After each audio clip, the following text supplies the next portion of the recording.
It all started with a single phone call to the police, initiated by the neighborhood's self-appointed enforcer, Karen, who couldn't stomach the idea of someone escaping the iron grip of the HOA. She thought she'd won when the cops rolled up to confront the man packing his moving truck, but her smug victory unraveled fast when his son, a police officer, flashed his badge and turned the tables in a way she never saw coming. He had been planning the move for months. Living in the gated community of Willow Creek for nearly a decade, he'd grown tired of the endless rules, the nitpicking, and the constant surveillance from the homeowners association. The HOA, led by its president, Karen Mitchell, was relentless. From the shade of his mailbox to the height of his grass, nothing escaped her scrutiny. Every infraction came with a fine, a letter, or a knock on the door from Karen herself, clipboard in hand, ready to lecture him on community standards. He'd bought the house in Willow Creek because it seemed like a peaceful place to raise his son, Daniel. Back then, the neighborhood was quieter, the HOA less aggressive.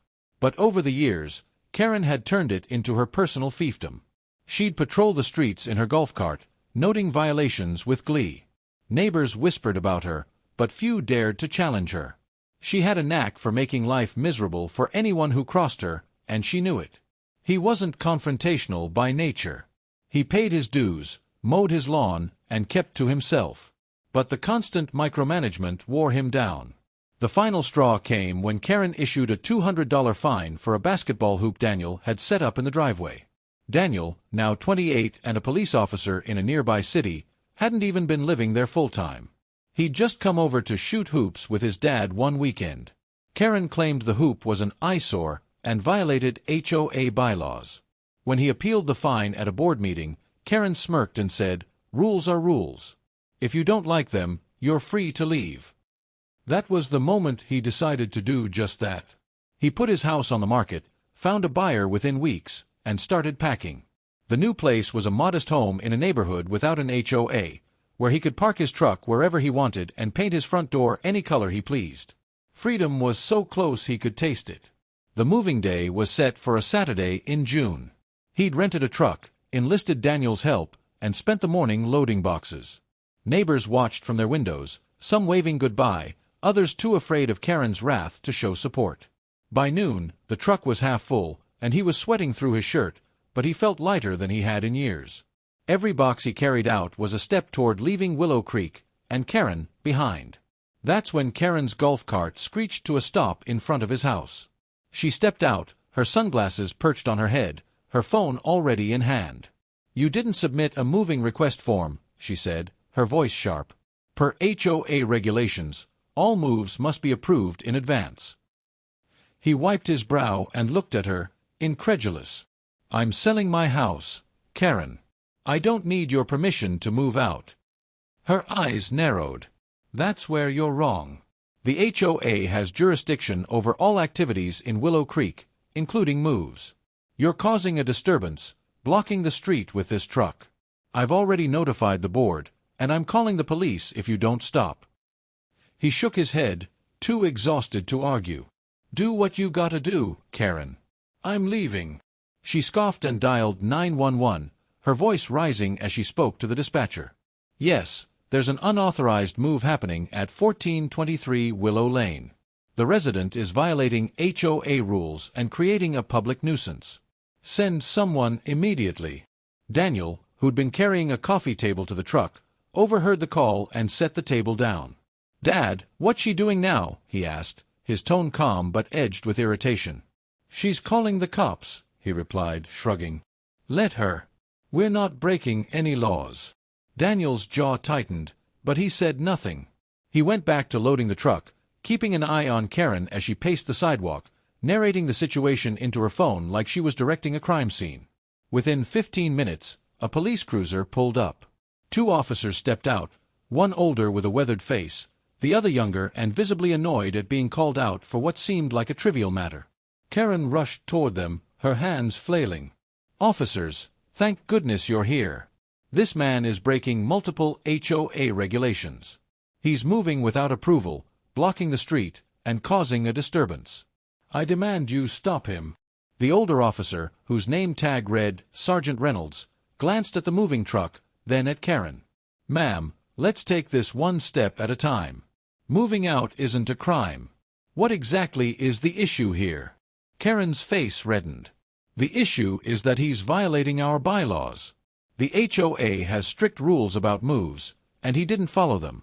He's been a problem resident for years, always pushing back against our standards. You need to shut this down.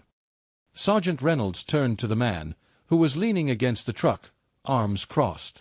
Sir, can you tell me what's going on? I'm moving out, he said simply. Sold my house, got a new place.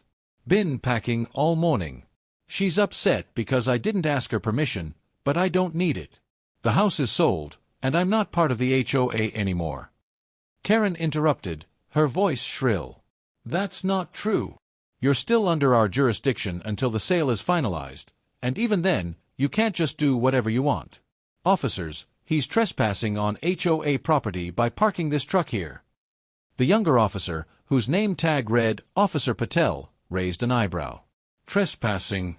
Ma'am, this is his driveway. He's allowed to park here. Karen sputtered. It's not just the driveway. The truck is sticking out into the street, and it's an eyesore.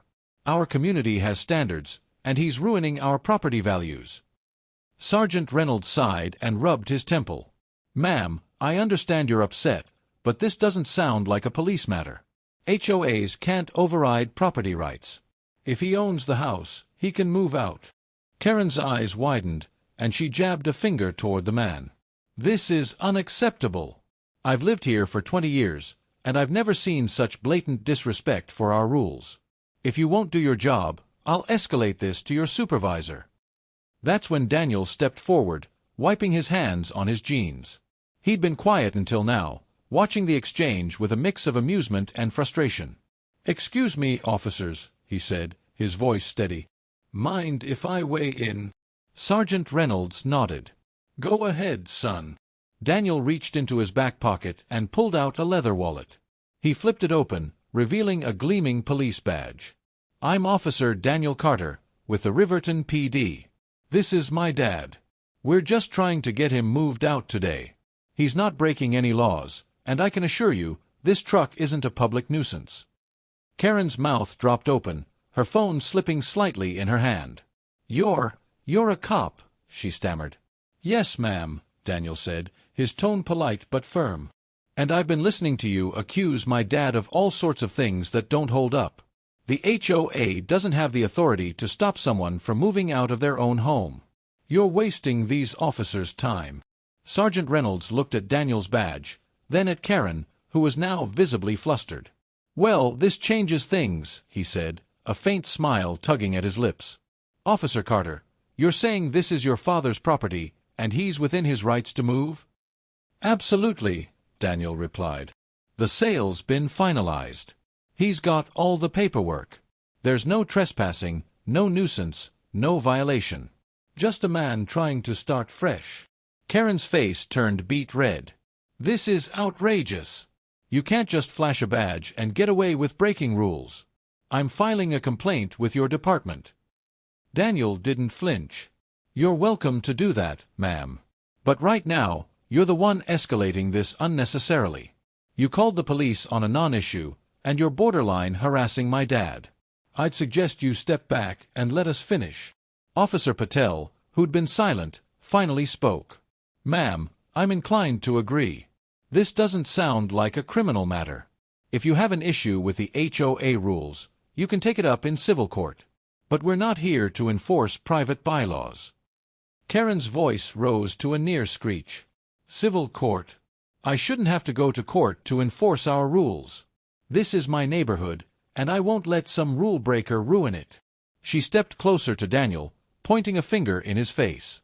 You think you're untouchable because you're a cop? I'll have your badge for this. That was her mistake. Daniel's expression hardened, and he took a step back, creating distance. Ma'am, you need to calm down and stop pointing at me. You're getting aggressive, and that's not okay. Sergeant Reynolds intervened, holding up a hand. All right, that's enough. Ma'am, you need to back off.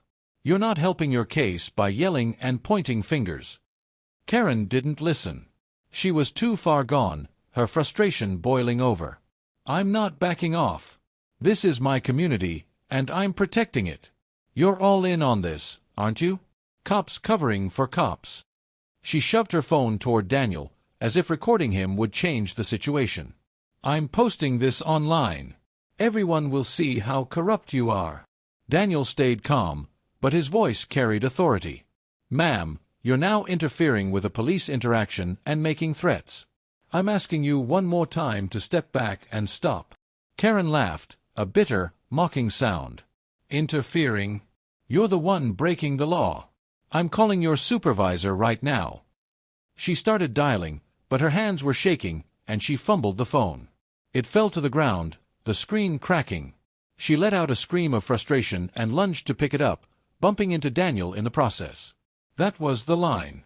Daniel stepped back, looked at Sergeant Reynolds, and said, "Sir, she just made physical contact. I'm detaining her for disorderly conduct and interfering with an officer." Sergeant Reynolds nodded. "Do what you need to, Officer Carter." Before Karen could process what was happening, Daniel gently but firmly took her arm and guided her toward the cruiser. "Ma'am, you're under arrest for disorderly conduct and interfering with a police investigation. You have the right to remain silent." Karen's screams echoed through the neighborhood. "Arrest? You can't arrest me. I'm the HOA president. This is my street. I'll sue you all." She thrashed, trying to pull away, but Daniel was calm and professional, securing her wrists with handcuffs as Officer Patel opened the cruiser door. The man watched, stunned, as his son handled the situation with the same cool-headedness he'd seen in Daniel since he was a kid. Neighbors peeked out from behind curtains, some recording the scene on their phones. Karen's golf cart sat abandoned on the curb, a symbol of her reign now forgotten in the chaos. As Daniel and the officers placed Karen in the cruiser, she continued to yell, her voice growing hoarse. "This isn't over. You'll regret this. I know people."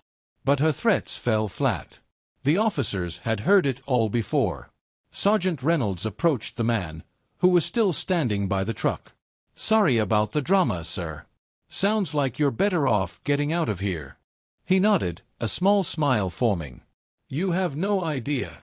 Daniel walked back over, brushing his hands together. "You okay, Dad?" "Yeah," he said, clapping his son on the shoulder. "Just glad you were here. Didn't expect moving day to turn into this." Daniel chuckled. "Never a dull moment. Let's get the rest of this truck loaded. I've got paperwork to file now." The rest of the move went smoothly. By evening, the truck was full, the house was empty, and Willow Creek was in the rearview mirror. Karen spent the night in a holding cell, released the next morning with a court date for her charges.